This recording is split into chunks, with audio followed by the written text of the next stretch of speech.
안녕하십니까. 칸중국 코리아 이태현입니다. 시진핑은 지난 22일 브릭스 비즈니스 포럼 개막식에 영상으로 참석해 중국이 연간 경제 성장 목표를 달성하기 위해 노력할 것이라고 강조했습니다. 리커창 총리는 경제 시장의 안정을 요구하기 위해 여러 차례 회의를 열었지만 성과는 미미했습니다. 일부 언론에서는 중국 정부가 자금을 마련하지 못했기 때문이라고 말했습니다. 또 다른 분석은 시진핑이 아직 돈주머니를 통제하지 못한 데 더 깊은 이유가 있을 수 있다고 말했습니다. 최근 소식통에 따르면 시진핑과 장쩌민 두 사람은 돈주머니 결전에 들어갔다고 전했습니다. 외신 보도에 따르면 베테랑 언론인 왕제는 경제를 안정시키는 가장 직접적이고 효과적인 방법은 돈을 내놓는 것이라고 말했습니다. 당시 원자바오 총리가 4조 원을 내놓자 경제가 불타올랐습니다. 하지만 지금은 달라졌습니다. 리커창은 돈이 없어 많은 정책만 내놓았고 결국 성과 없이 괜히 좋아하기만 한 꼴이 됐습니다. 일부 분석가들은 이에 대해 더 깊은 이유는 돈주머니가 시진핑과 리커창의 손에 완전히 있지 않기 때문이라고 말했습니다. 금융업은 중국에서 가장 돈이 많은 분야이며 현재 모두 중공의 권력가와 부유한 계층의 사람들이 장악하고 있습니다. 그중 진정한 자본 지배자는 장쩌민의 손자인 장쩌청입니다. 월스트리트 저널에 따르면 전 정치국 상무위원회 위원이자 중국 인민정치협상회의 국가위원회 위원장인 자칭린의 사위인 리버탄을 포함한 장쩌청과 장파 구성원들은 모두 마이 집단의 비밀 투자자입니다. 마윈이 관여한 시티캐피탈 및 CDB 파이낸셜에는 장파의 류원산, 왕전, 전윈 등의 아들들이 중요한 구성원으로 자리 잡고 있습니다. 중공 관영신화통신은 19일 중공이 지도자 간부 자녀 및 그 배우자 사업의 기업관리 규정을 발표했다고 보도했습니다. 5월 15일 중공 간행물 추셔는 지난해 중앙경제공작회에서 시진핑이 모든 종류의 자본이 횡행해서는 안 된다며 반독점, 반폭리, 반고가, 반악의적 투기, 반불공정 경쟁의 경고문을 실었습니다. 전 중공정치국 상무위원회 왕유친 박사는 신오반의 핵심은 정치적 적들과의 결탁, 시진핑을 위협하는 거대한 자본을 반대해야 한다는 것입니다. 시사하는 바는 시진핑이 중공 엘리트로부터 돈주머니를 빼앗을 준비가 돼 있다는 것입니다. 앞서 검거된 밍티엔시 창시자 샤오젠화가 당국에 금융 지배자들의 연락도를 제공했다고 알려졌습니다.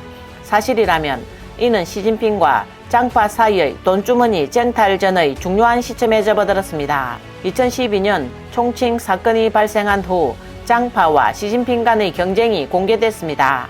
장쩌민의 지원으로 장파 지방의 높은 관리들은 자신들의 권리를 이용해 정부의 명령이 중남해에서 나갈 수 없게 했습니다. 이는 시진핑 집권 이후 장쩌민, 후진타오 간의 투쟁에서 순식간에 장, 시의 투쟁으로 변모한 이유이기도 합니다. 현 체제의 개혁은 장파의 이익에 영향을 미쳐 그들은 사사건건 방해와 교란을 했으며 쌍방 투쟁의 초점이 됐습니다. 다음 뉴스입니다. 미국 자유아시아방송에 따르면 최근 상하이의 전염병이 완화됐지만 당국은 여전히 식당에서의 식사를 금지하고 있습니다. 손실을 줄이기 위해 식당 주인은 다양한 대응 방법을 생각해냈습니다. 인터넷 작가 레이스리는 수요일 상하이에서 외식하려면 몰래 즐겨야 한다라는 제목의 기사를 게재하여 일부 레스토랑은 외부에서 보면 문을 닫은 식당처럼 보이고 조명도 전혀 없고 창문에 스티커까지 붙어 있다고 말했습니다. 그러나 여러 방면으로 알아본 결과 그것은 장사를 하기 위한 위장이라고 말했습니다. 문장에서는 과거 첩보 영화를 볼 때 지하에서 일하는 사람들이 암호를 대야 한다. 이제 상하이에서 식사를 하고 싶다면 비슷한 느낌을 경험할 수 있다. 먼저 주인과 가까운 사이가 된 후 뒷문으로 들어가야 한다. 연락책은 고객들을 구불구불한 골목을 통해 레스토랑의 어두운 방에 안내한다. 식당에서는 노출을 피하기 위해 가능한 한 목소리를 줄여야 한다. 상점 주인은 항상 경계를 유지하여 전염병 예방실에서 검사하러 왔는지 확인을 해야 한다라고 말했습니다. 최근 일부 네티즌들은 손님들이 모여 식사하고 있는 모습이 담긴 사진을 여러 장 올렸습니다. 식탁에는 7, 8개의 요리 접시가 있었고 밥과 술도 놓여 있었다.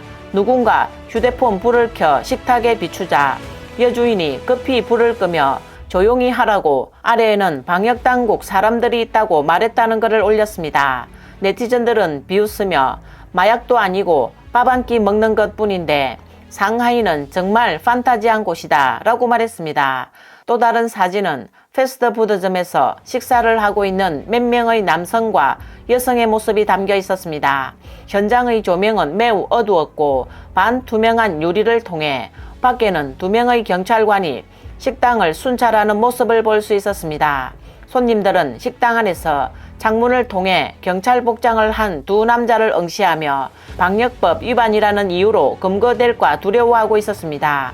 또 다른 네티즌은 당국이 식당 직원들은 함께 식사하는 것을 허용한 점을 감안해 일부 식당에서는 손님이 들어갈 때 입사수속을 밟고 음식을 먹고 나면 퇴사수속을 밟도록 하는 새로운 전략을 내놓았다고 전했습니다. 양 씨는 생존을 위해 처벌을 받을 것을 감안하며 말했습니다. 이미 3개월이 넘었다.